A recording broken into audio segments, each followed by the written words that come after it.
Hello, I am host Eric, and tonight I'm going to talk to you about conflict resolution, but several other things as well.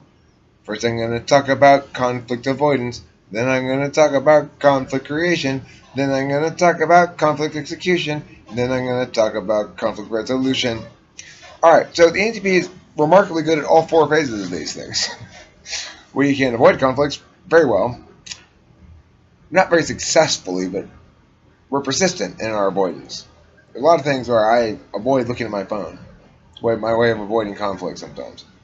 I refuse to allow that to happen with my YouTube channel. I intend to continue to be wholly positive, and I'm going to stand on the sidelines and admire any phrase that should happen in the comment section for sure. But I am fully intended not to get involved in those. And I'm fully intended not to have conflict with anybody on this medium. When I start having a lot of conflict with people by a given medium, I get medium phobia.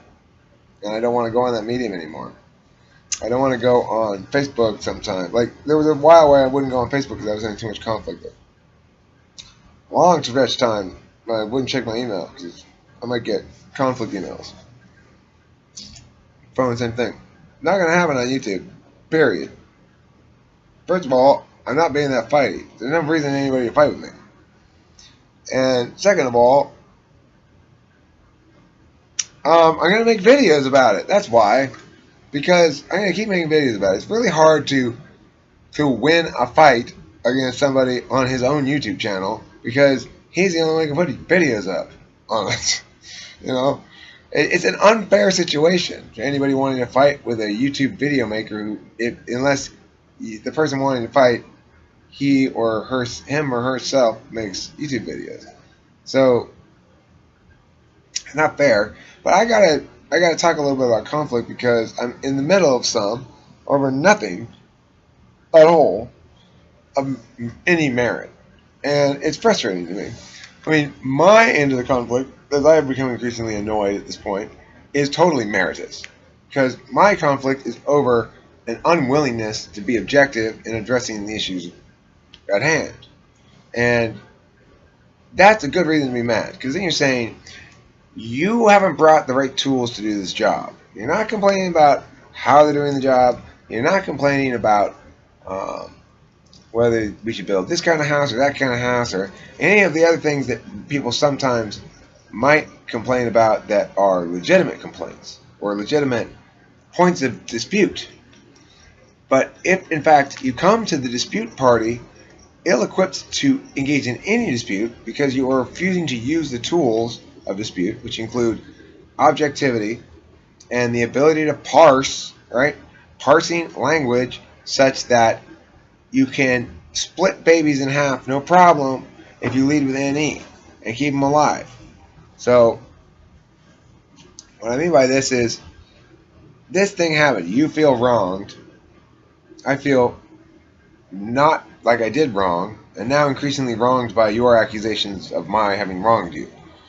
So, alright, here we are in this. Let's parse it out then, no problem. I'll concede this. I can concede this was wrong of me, this was wrong of me, this was wrong of me. Now, and here's the reasons why they were wrong. It's important to add as well. Do we have any dispute over these? Well, yeah, we do have some dispute. We think it's wrong because of this reason. And we think that it's motivated by this other motivation. And I say, okay, great. Now let's get some work done. And we parse that shit down and we do some analysis and stuff. And we realize, lo and behold, that if we allow those arguments to stand, then there's contradictions aplenty and the whole, then she's left with nothing. She's left with no impacts to take away. And she deserves something. She deserves to be right about something. And so I make an endeavor to give that right away. I concede I was wrong in doing blah, blah, blah. Now, at that point, the other party has an obligation to engage with me in meaningful, productive discourse. That means, when I say obligation, I mean they have an obligation to do it if they expect me to stay on the phone with them. Right? They don't have an obligation to do shit to me or for me in any sort of moral or legal sense. But I'm saying my willingness to stay on the phone is predicated upon your willingness and ability to say words that mean things. So that requires, in order to say words that mean things, you have to understand first that words have specific meanings. And to have a specific meaning means to exclude things that are not that meaning from being within the definition of that word. Now, we use this simple fact of language, fact of reality, in order to determine who's right and who's wrong about various points. Now, another thing to note, whenever somebody is mad at another person, implicit in that is what? Always, necessarily, unavoidably, implicit in that is an accusation of wrongdoing. Especially if you express that I am mad at you to that person. It is possible to imagine a situation where, because of frustration, you are mad at the wrong person, basically. Like, sometimes I am. I'm running late to work. I make some dumb choices regarding that. Abraham called me. I'm late to work. Abraham calling me has nothing to do, basically, with why I'm late to work, but I'm mad at Abraham because somehow he made me late to work. He called it a bad time where I didn't want to talk to him, and that's sort of stuff that we human beings do when we're not being honest with ourselves, is we project blame onto others for shit that's our own fault. Now, in this particular instance, what's of note is that the actual action that was taken that I did that was wrong, technically, on a very penny ante scale, right?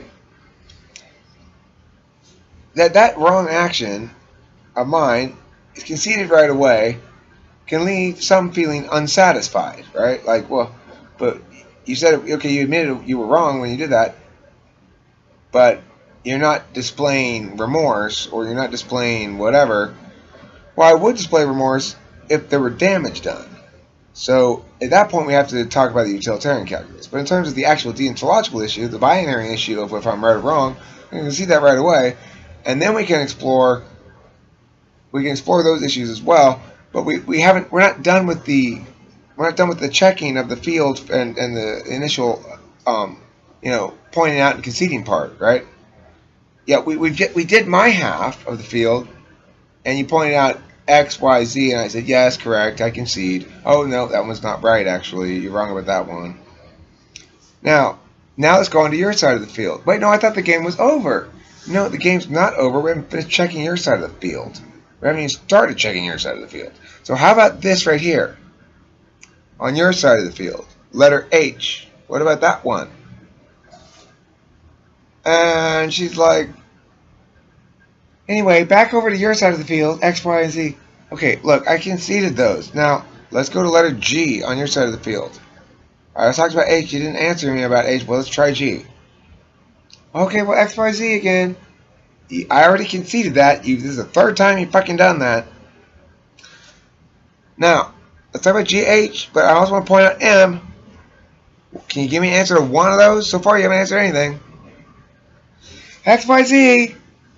That's 4 times. We got a long conversation now. I haven't gotten a single answer from you on any of my points. You just keep repeating your points, which I've already conceded.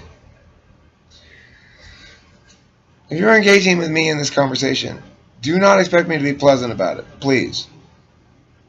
Because what you're doing is you're wasting my time, you're wasting your time, you're wasting everyone in the world's time by... It's fine to be wrong. It's fine to fail. It is not fine to apply different rules to other people's words into your own. Because then you are breaking the system. You're not allowing the system to produce one wrong result. You're breaking the system such that it is no longer a usable tool to determine the difference between right and wrong. So knock that shit off. You know what I'm talking to. Yeah. I can't believe you made me go a whole other video. At some point you're supposed to be like, oh shit, he's right. Fuck, I shouldn't have done that. No problem, dude. I'm totally forgiving. Whatever, blah, blah, blah. You gotta push? You're pushing the wrong fucking guy.